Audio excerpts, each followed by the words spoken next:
Meanwhile, the campaign team for flag bearer hopeful John Mahama and former president say no amount of compromise will be tolerated as they prepare for the 2024 elections. Leader of the team, Professor Joshua Alabi, says the party has won the elections already with John Mahama as leader. Joshua Alabi, in his address to party faithful, mentioned that their main target ahead of the 2024 elections is to ensure that the coalition system of the party is strengthened.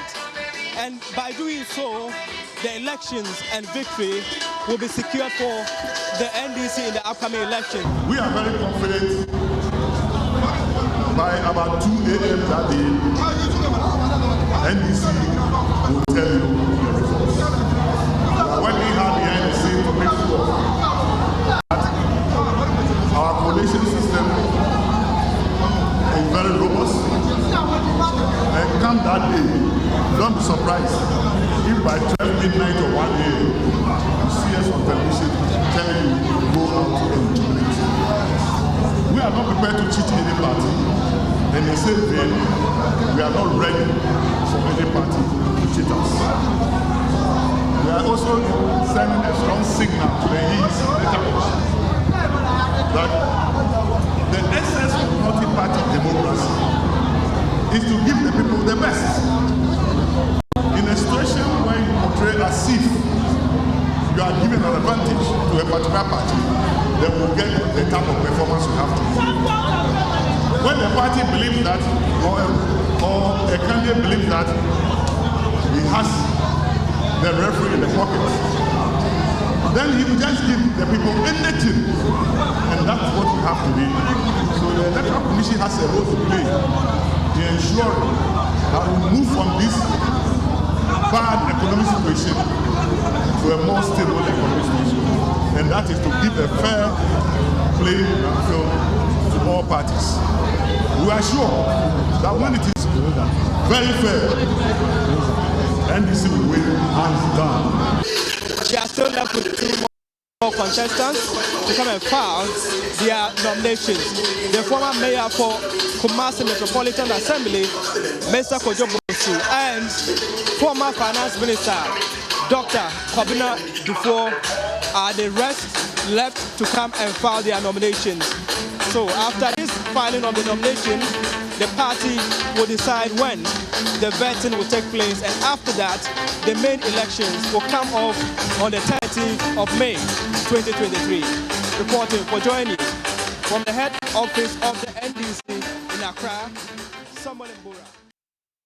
Let's do some analysis this morning and speak with Dr. Kwesi Amache Boateng with the Kwame Nkrumah University of Science and Technology.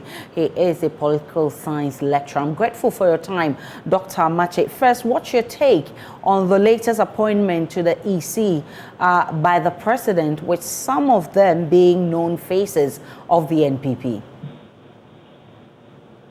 Good morning, and thanks for this opportunity.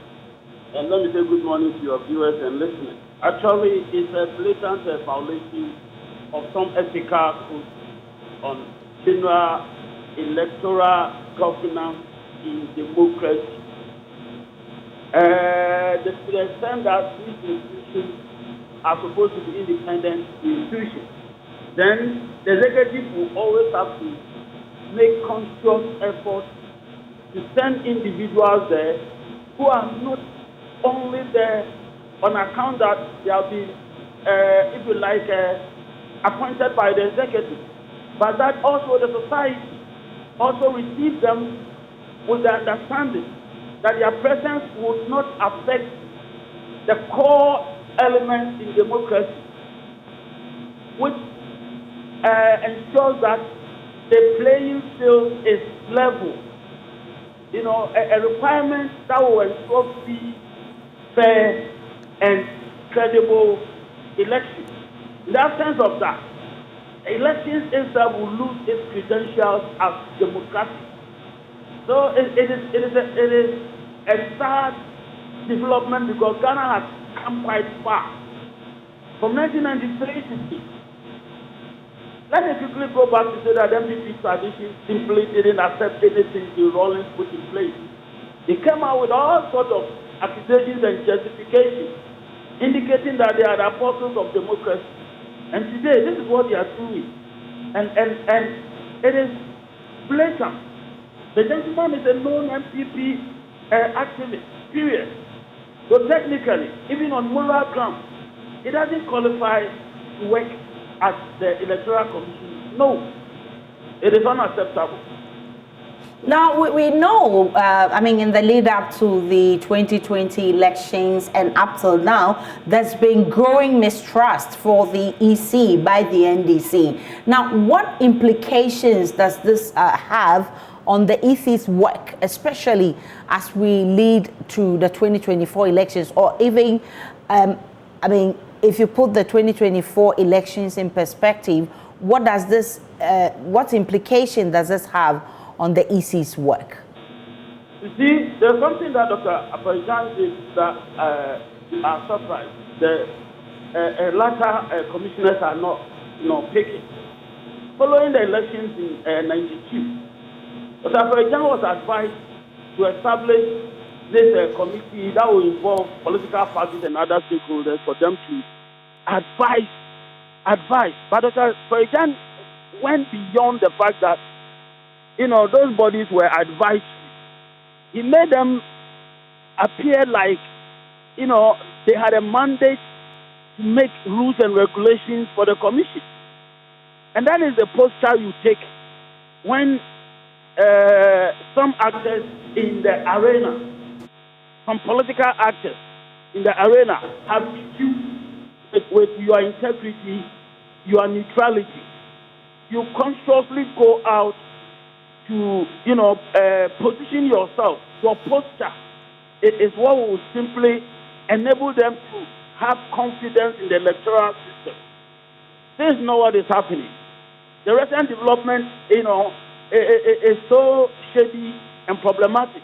The insistence on using the Ghana card as a sole document to establish one's Ghanaian identity. This issue is hardly over. The issue you're raising coming from the 2020 elections are there unaddressed, and we are adding to that. So the whole issue is that we are not making any conscious efforts to, grow our democracy. So at this time, it's like we are not just marking time, but we see that institutionally, the action taken is simply, might have the potential to derail the progress made. There's one thing with democracy. It is tenure. There's nothing like it has been place for a long time. Just yesterday in the United States of America, Donald Trump virtually staged a coup d'etat in the U.S. So democracy is such that it should be watched, and rules, especially the electoral rules, everybody will have to stay awake and make sure that nobody hits the goalpost to their advantage. What's the ideal thing to do at this point? Should the appointees be withdrawn? The gentleman himself should resign. He should do the honorable thing. Kenyans don't accept him. Simple and straight. Kenyans don't accept him. He's an NPP person. He is not the one to serve Ghana in this capacity. Well, we've seen that the former President Mahama's team have sent caution to the Electoral Commission that they will not tolerate any compromise in the election process. But let me pick your point or gauge your mood on this. There are other candidates of the NDC, but it looks like most of them are vying for former President Mahama. Now, what is wrong with that? We have a case of popular candidates. Is he the surest candidate to win power for the 2024 elections? That is the indication coming from the NDC. That is the message coming from the NDC. You see, elections need democracy. Elections. And there are certain variables that affect that. These have got anything to do with the fact that a particular candidate in a particular party is overwhelmingly popular. so much so that everybody supports him or her.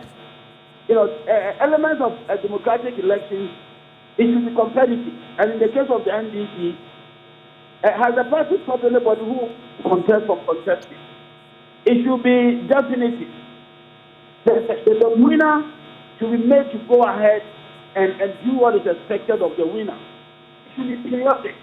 And the NDC constitution ensures periodic elections when they need a flag bearer.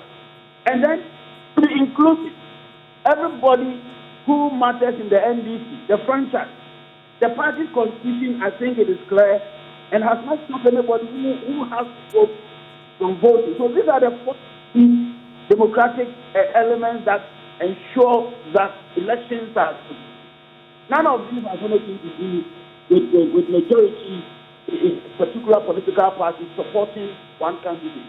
There's nothing wrong with the party having so many people supporting President Mahama. There's nothing wrong at all. Dr. Amatche Boateng, I'm grateful for your time this morning. He's political scientist with the Kwame Nkrumah University of Science and Technology.